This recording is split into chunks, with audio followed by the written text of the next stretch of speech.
Oh wait, I don't want to be behind it. I need to be in front. Woo. Alright.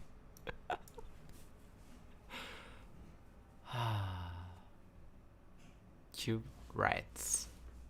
Finally.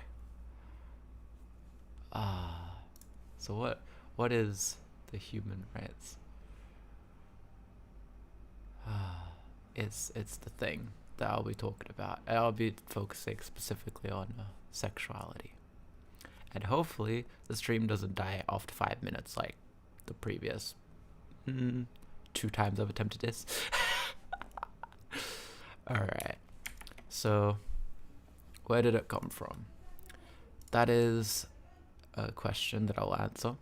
I'll look at sexual rights within the UN system. I'll look at limitations of rights, because there are limitations. And I'll be looking at whether it should be a human right, which is the fun bit, and why the title says, should it be a right? And the answer is maybe. Alright, so where did it start? Western canon. It's not a good kind of Western though, it's just the West. It kind of arose from natural rights during the Enlightenment period, right? And natural law before it. And the main dude that we talk about when we talk about rights and liberalism more broadly is John Locke, with an E in his name that stands for enlightenment, because I don't know, he thinks he's enlightening, maybe. So we go through this idea that, like, okay, there are rights that people have, right, that are afforded through natural law, and with the world wars and stuff, we would question, like, well, should they be universal, right?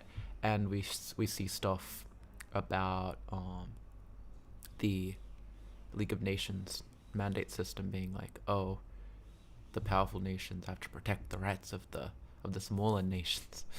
Yes, thank you.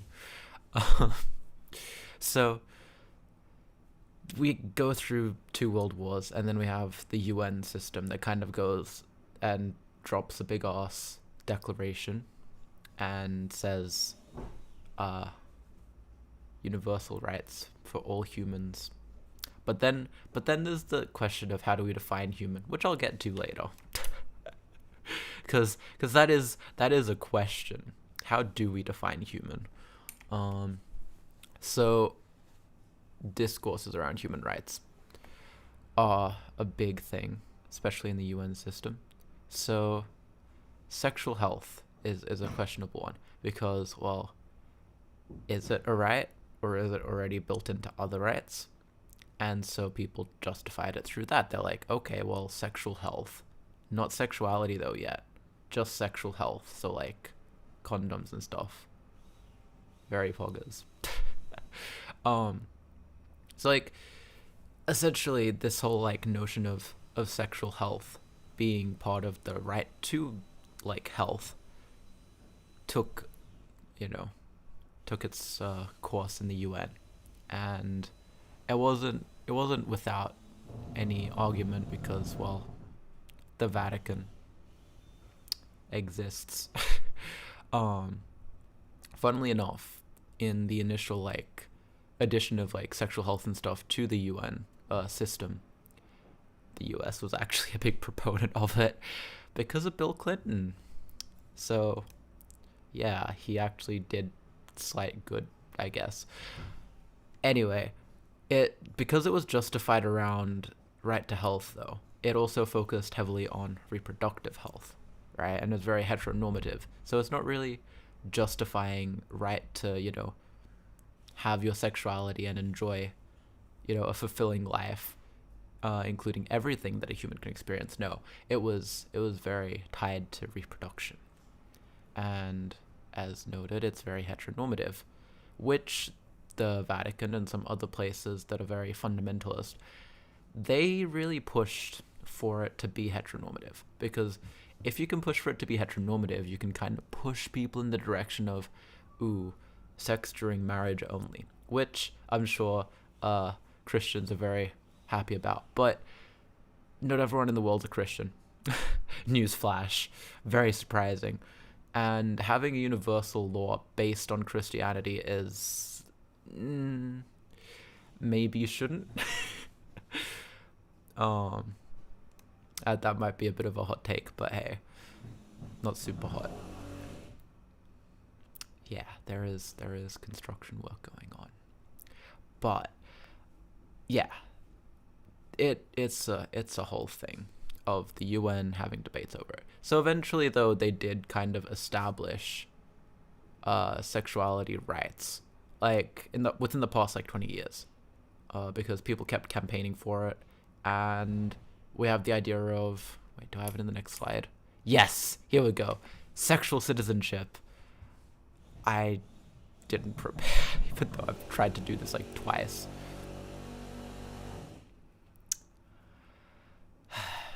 Drills.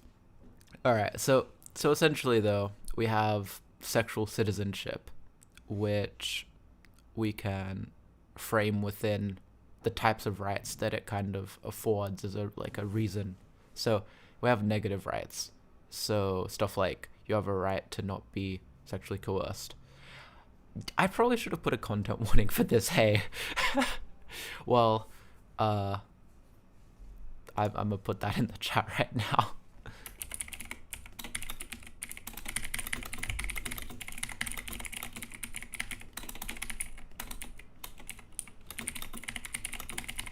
There we go. Shit. But okay, it's there now. Someone that clicks onto this should see that. Okay, so negative rights, though. It's a right to be free of something. So as I mentioned, coercion, and that's framed within the rights of the child and various women's rights documents. It's very centered around reproduction, though. It's and protecting kids. It's not so much about sexuality. What we get to sexuality, though, is within affirmative rights. So one of them would be a right to partake in sexuality and sexual activity, or the right to be equal before the law, such as with marriage equality, right?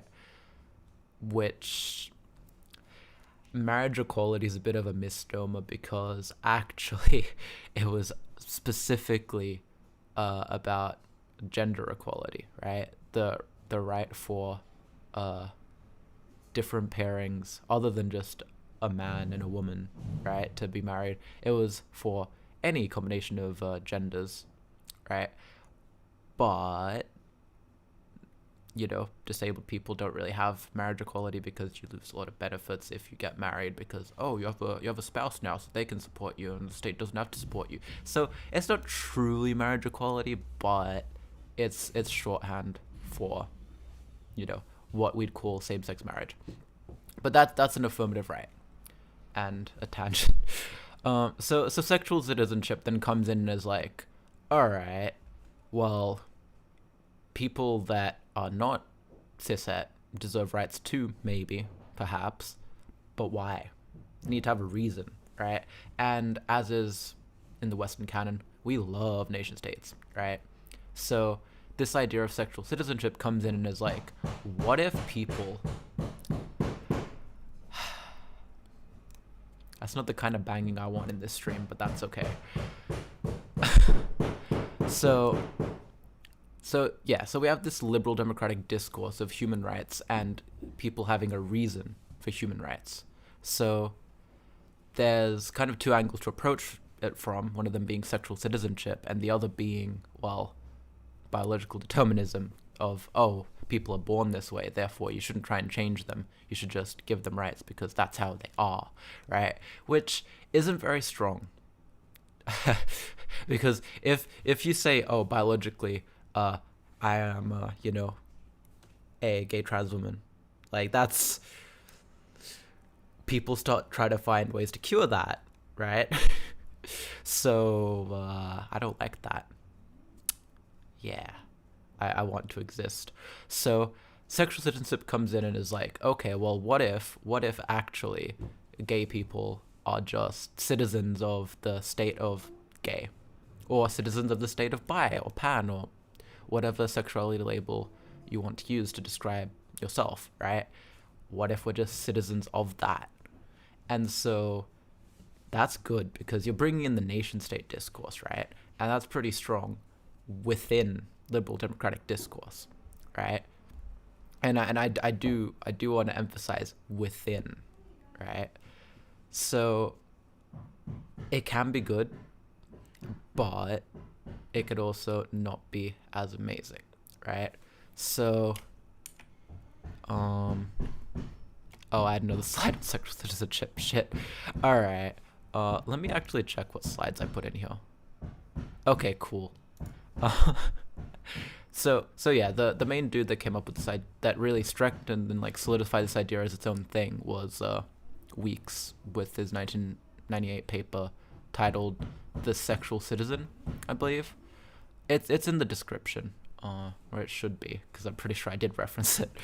But yeah, like, citizens have rights, and saying that people that have a sexuality are a citizen of their sexuality gets you places, right? And it's in some ways better than biological determinism because, well, you just are afforded rights because you're a citizen of a place, right? You get your passport, right? You get your pride flag, of which there are a few, as you can see over there, and you have a ticket to rights in a liberal democratic system. But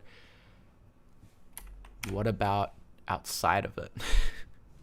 What about outside of a liberal democratic system? So there's a few criticisms of sexual citizenship and of framing sexuality as being an inherent right as well.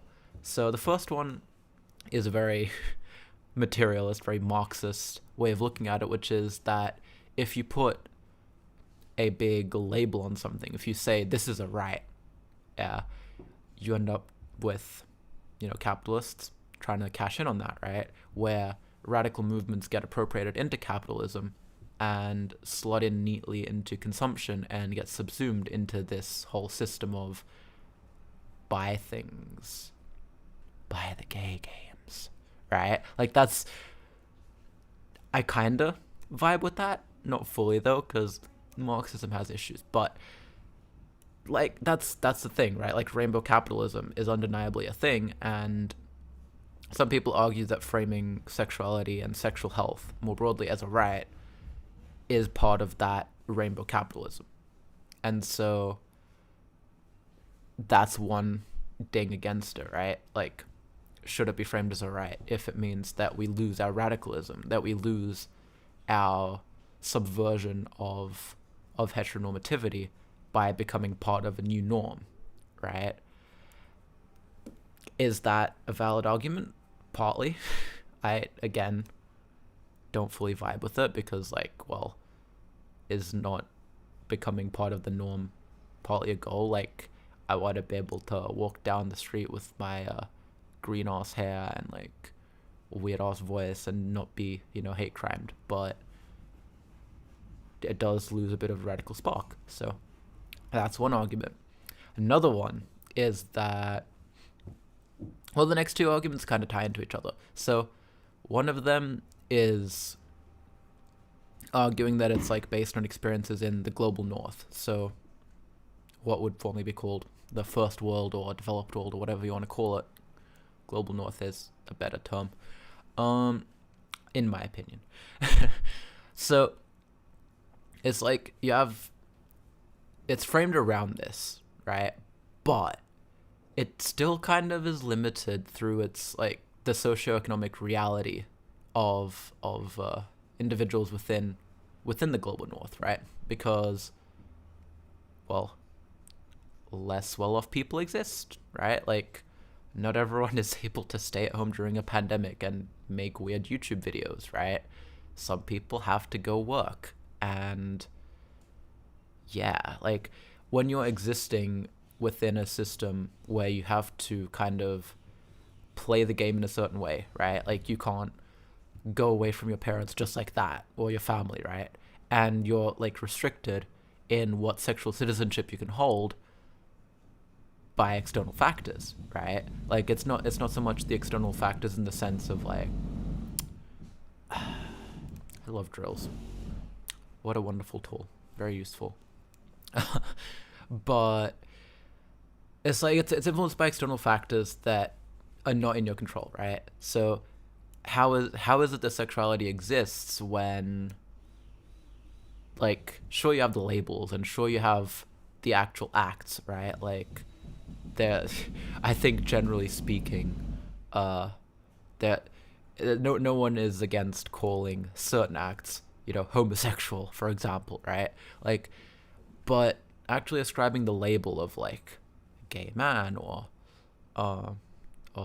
lesbian woman or bisexual man or whatever, right? Like those are something that you take upon yourself, and some people can't take those upon themselves because they don't have the capital to do that, right? And I mean, I guess we're getting back into like Marxist analysis, but that's the thing, right? Even within the global north, it's based on experiences, but it's based on a very like middle class experience, right? Which is not what everyone is. Not everyone is middle class, despite what Mr. Scott Morrison tries to say, or whatever the liberals or the Republicans, if you're an American, right? Whatever they try to say, not everyone is middle class.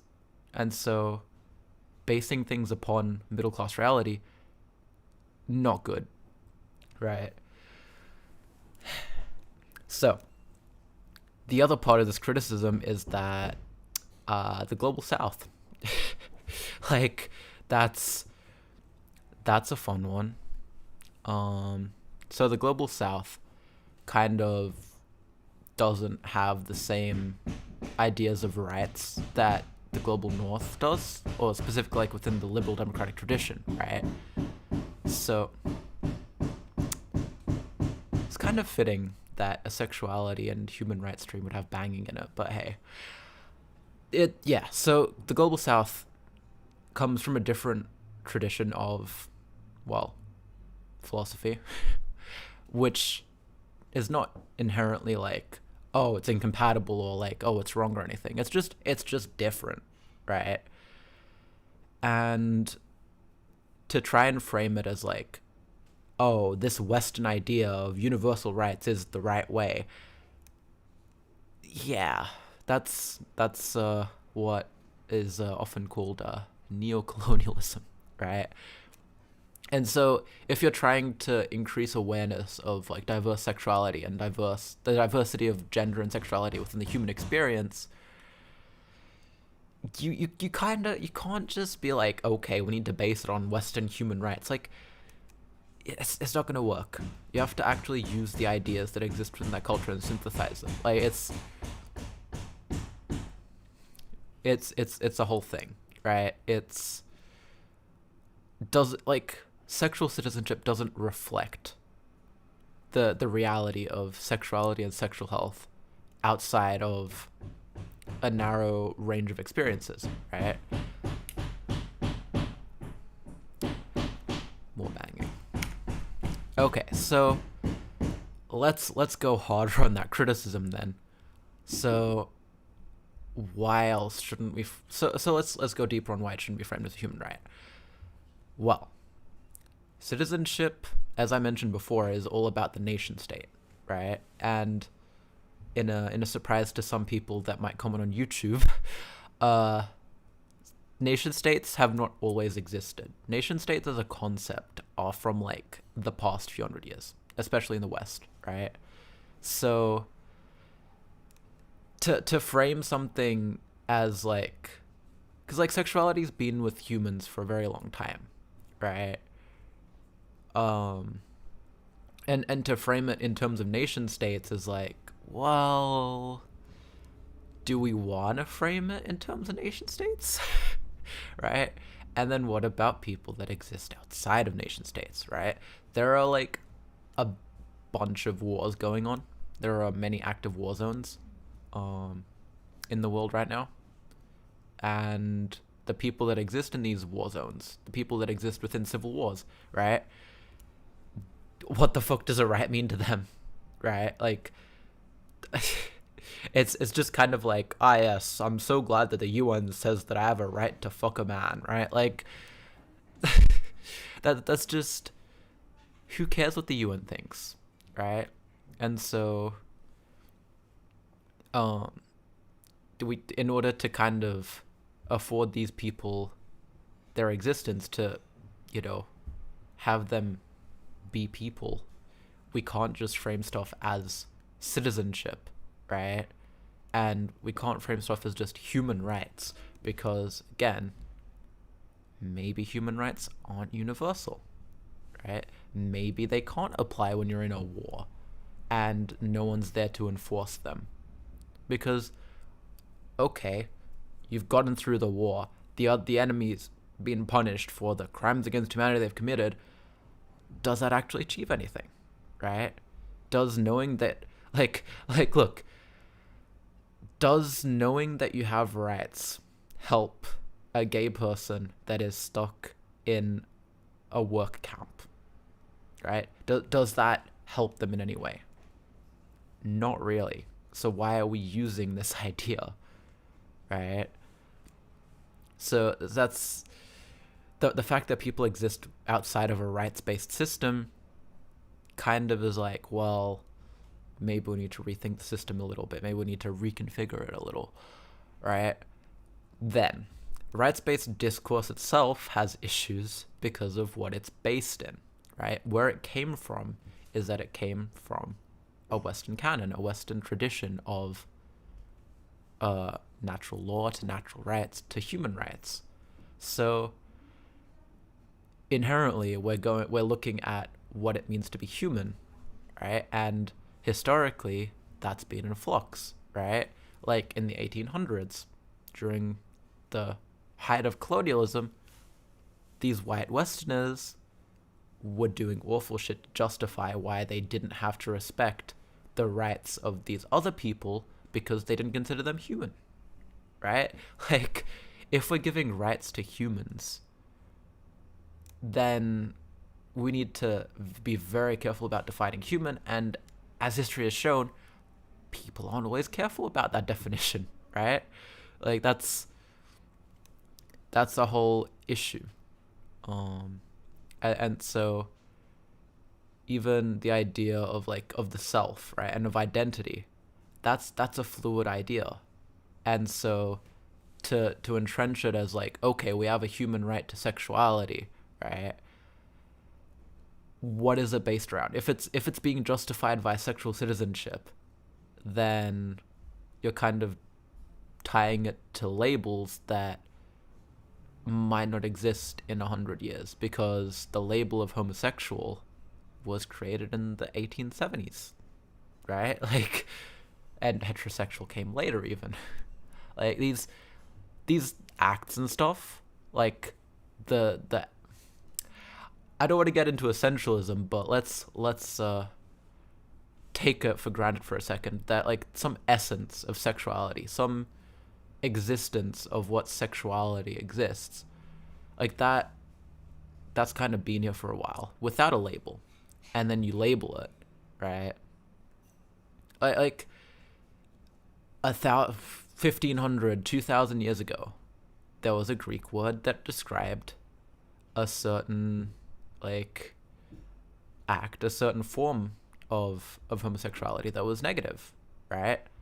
And I mean, in the modern day, people take that as meaning homosexuality as a whole, but the fact that I'm even calling it homosexuality is an invention of the past 250 years, right? So maybe going around labeling things when those labels and these identities are fluid,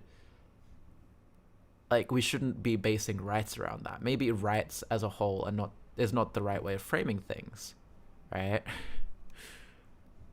Because maybe we should value things as an end to themselves, right? Maybe you don't need to say that people have a right to bodily autonomy, a right to sexuality. We should just value the bodily autonomy itself without tying it into a whole framework of rights, right? because we can value things without saying that, oh, this is something that is implicit to the human condition, right? Which is where human rights comes from, right? Again, it comes from so-called natural law, which is meant to be super rational and super like derived from the reality of things. But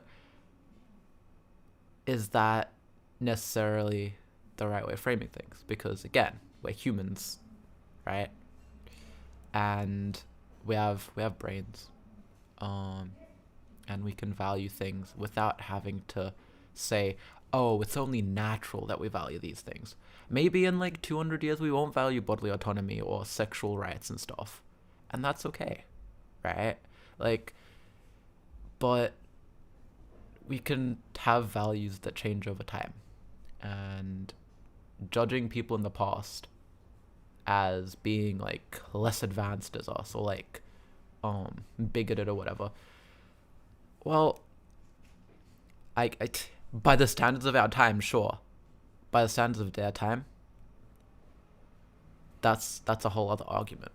And okay, I don't want that to be taken as, oh, I'm justifying past crimes, because like at the core of me, I don't necessarily think that this is the philosophy that this is the right philosophy to take, but harming other people is bad, in my opinion. And by that metric, anyone that harmed another person at any point in time, or even an animal, right? Like, unless it was self-defense, like you're like going through the forest and a bear attacks, you're like, okay, whatever. But other than that, like harming another being, right? Like that's bad regardless of the values of the time, in my eyes, right?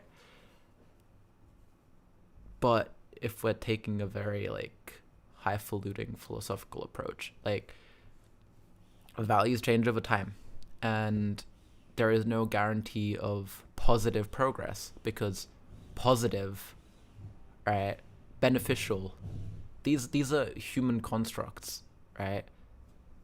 If we're being all natural, things just are, right? Like the fact that there's a planet underneath us, that's a given, right? But the fact that it's good, right, that we judge it as a good planet, is a human construct, right? Because we take it that it can support life as being good. And so maybe we don't need to pretend like, oh, human rights, we're so advanced. Maybe we don't need to pretend that. Maybe we can just say, hey, we value this, and that's where we are at this point in time. Yeah. So that's my whole thing. I have references. I didn't draw from just these. These are the main ones that specifically deal with like sexual health. But for the like actual like human rights history and stuff, I just read the John Locke Wikipedia page. And then like the other ideas about progress, that's from various things I've read over the years. But yeah, those are my thoughts on human rights, and in particular sexuality. And hopefully that was interesting. Hopefully some people learned something. And yeah, I will be taking questions if anyone actually has questions. I doubt it, but hey, I'll give people like a minute or two to just put questions in chat, and maybe there's a discussion. Yeah.